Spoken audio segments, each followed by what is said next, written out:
In today's video, I am going to teach you how to outline text in Canva.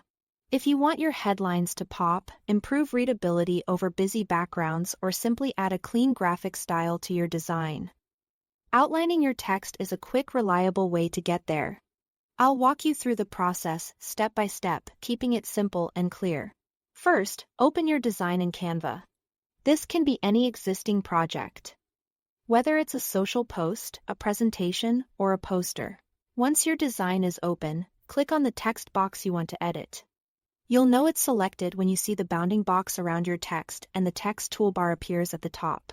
With the text selected, look for the Effects button in the top toolbar and click it. If you don't see effects, double-check that your text box is still selected. The Effects panel only shows up when text is active. After clicking, a side panel will open with several text effects. Here is where you choose your style. Select Outline if you want a solid color border added around your letters while keeping the fill color inside. This is great when you want your text to stay bold and readable, but gain extra definition against a background.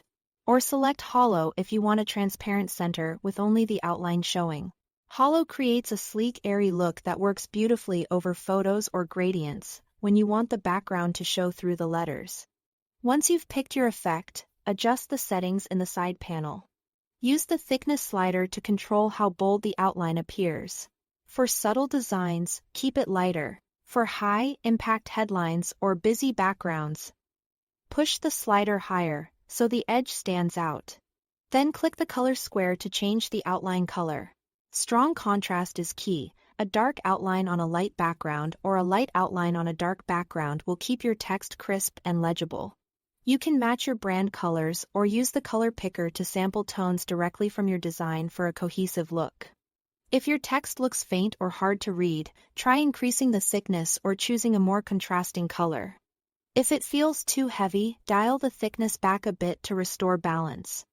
And if you are using Hollow, remember that color and thickness still control how visible the outline appears, even though the center is transparent. That's all to it. Thanks for watching.